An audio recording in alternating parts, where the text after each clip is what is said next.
Good morning all of you. आज का हमारा टॉपिक है यूएनओ, जिसका फुल फॉर्म है संयुक्त राष्ट्र संघ।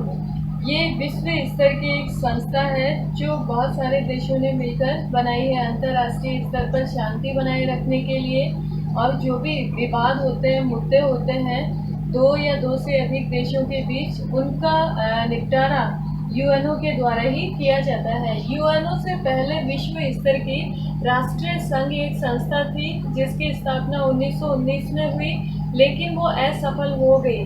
उसके बाद संयुक्त राष्ट्र संघ की स्थापना की गई। अब किन किन प्रोसेसर या किन किन स्टेप से गुजरकर संयुक्त राष्ट्र संघ की स्थापना की गई है और इसकी स्थापना कहाँ हुई, मुख्यालय कहाँ है और कितने इसके अंग हैं, इसके बारे में हम देखेंगे। तो सबसे पहले देखते हैं यूएनओ यानी संयुक्त राष्ट्र संघ। वाशिंगटन सम्मेलन होता है 21 अगस्त 1944 से 7 अक्टूबर 1944 तक। और इस सम्मेलन के दौरान ये तय किया जाता है कि संयुक्त राष्ट्र संघ की जो रूपरेखा है इसकी तैयारी की जाती है कि संयुक्त राष्ट्र संघ एक संस्था बनाई जाए, राष्ट्रीय संघ की जगह यानी राष्ट्रीय संघ का स्थान ले वो, और अंतरराष्ट्रीय जो स्तर पे शांति और व्यवस्थाएं बनाए रखने का काम है वो संयुक्त राष्ट्र संघ को दिया जाए।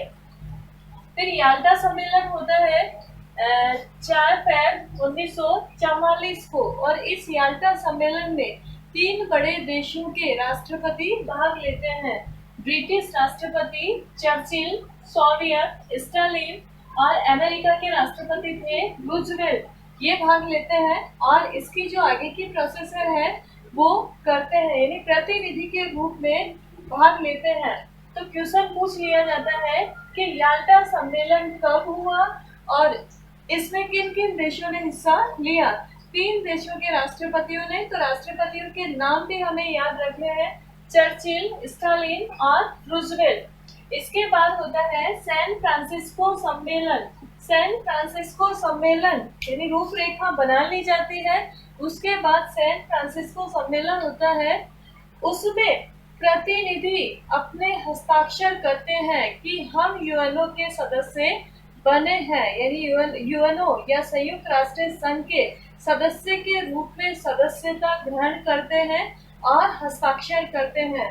तो इस सम्मेलन के दौरान 50 देशों ने हस्ताक्षर किए। पहले 50 प्रतिनिधि देशों ने भाग लिया और उन्होंने हस्ताक्षर किया, और इन 50 प्रतिनिधि देशों में ही हमारा भारत भी एक था जो एक प्रतिनिधि के रूप में हिस्सा लिया। 26 जून 1945 को ये सैन फ्रांसिस्को सम्मेलन होता है और हस्ताक्षर किए जाते हैं 50 देशों के द्वारा। फिर उसी टाइम पोलैंड 51वां सदस्य बनता है। पोलैंड भी बाद में, यानी प्रतिनिधि सदस्य नहीं रहता है, लेकिन बाद में इसने सदस्यता ग्रहण कर ली और 51वां सदस्य बन जाता है संयुक्त राष्ट्र संघ का। तो इस समय संयुक्त राष्ट्र संघ के कुल 51 प्रतिनिधि या 51 देश संयुक्त राष्ट्र संघ के प्रतिनिधि हो जाते हैं 1945 तक।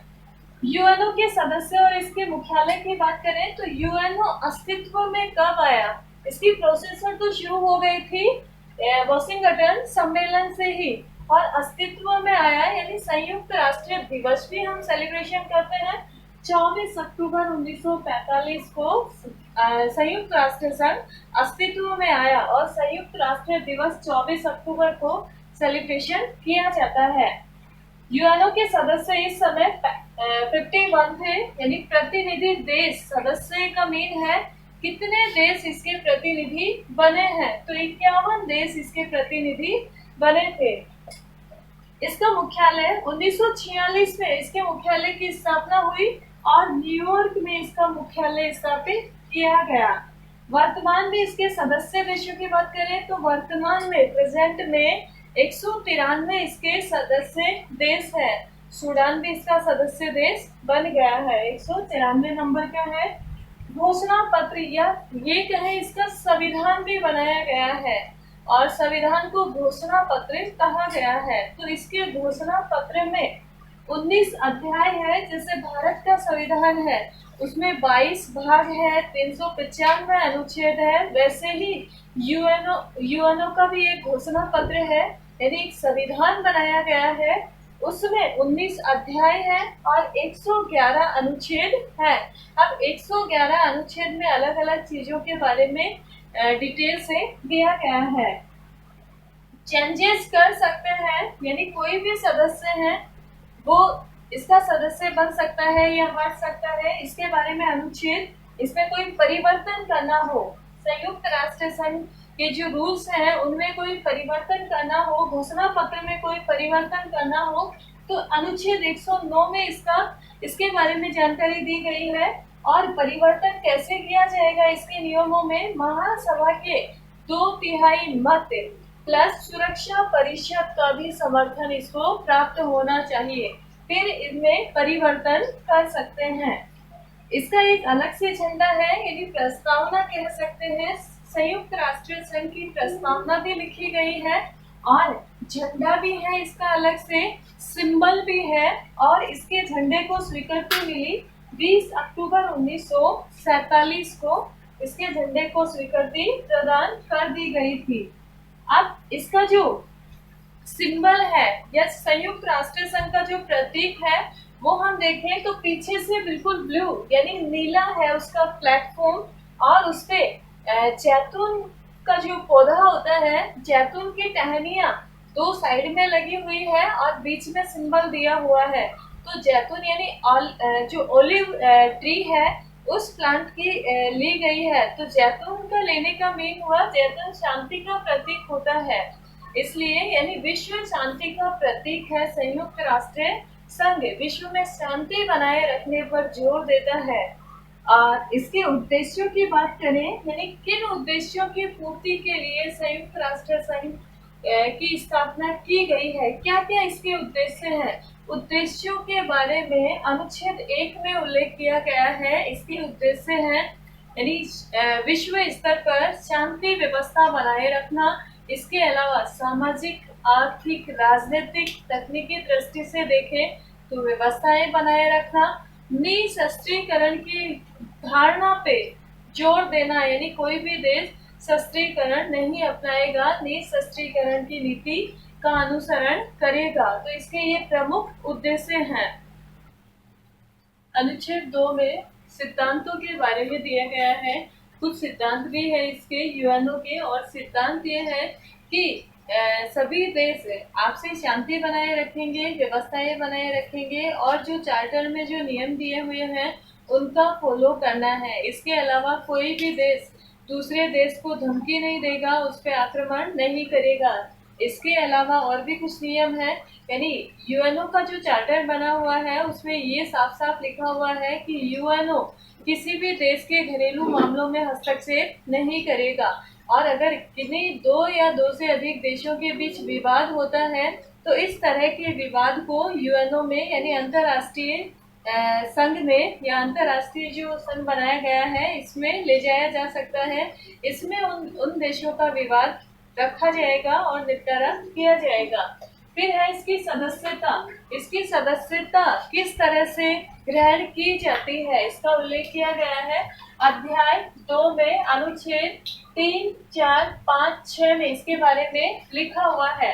अब सुरक्षा परिषद की सिफारिश के आधार पे संयुक्त राष्ट्र संघ का सदस्य बनाया जा सकता है, और सिफारिश भी किस बेस पे की जाएगी, इसके 15 सदस्य देश हैं, 5 उनमें स्थायी है और 10 अस्थायी सदस्य हैं सुरक्षा परिषद के।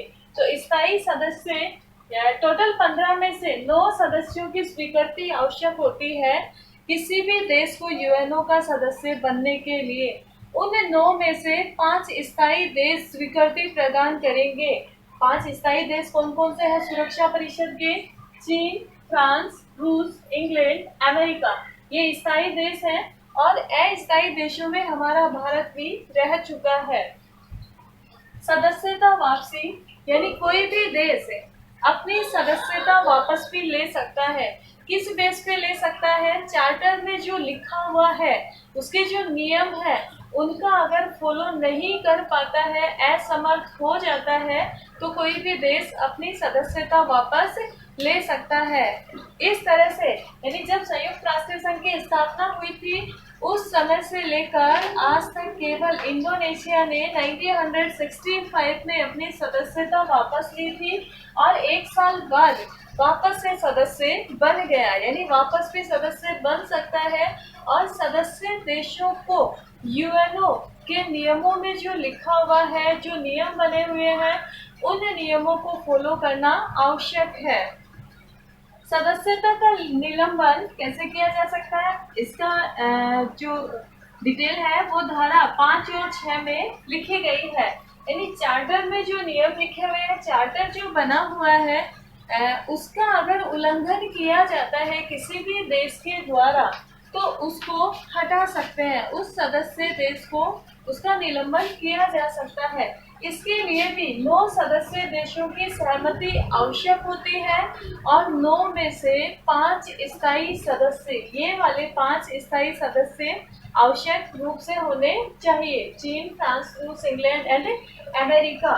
फिर है बजट, इसका बजट तैयार किया जाता है, इसके बारे में डिटेल दी गई है। अनुच्छेद 17 में लिखा हुआ है कि यूएनओ अपना बजट तैयार करेगा, सदस्य देश मिलकर बजट बनाएंगे और इसमें जो खर्चा होता है, यानी सारे प्रतिनिधि, अगर किसी देश में कोई समस्या आ गई है, पैसे की जरूरत है, तो यूएनओ के द्वारा पैसा दिया जाता है, आर्थिक रूप से सहायता दी जाती है।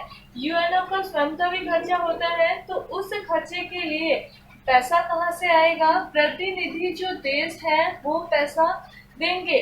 और जो सदस्य हैं, इसके स्थायी सदस्य हैं, इनके द्वारा ये निर्धारित किया जाता है कि कौन सा देश यूएनओ को कितना अमाउंट, कितना बजट देगा।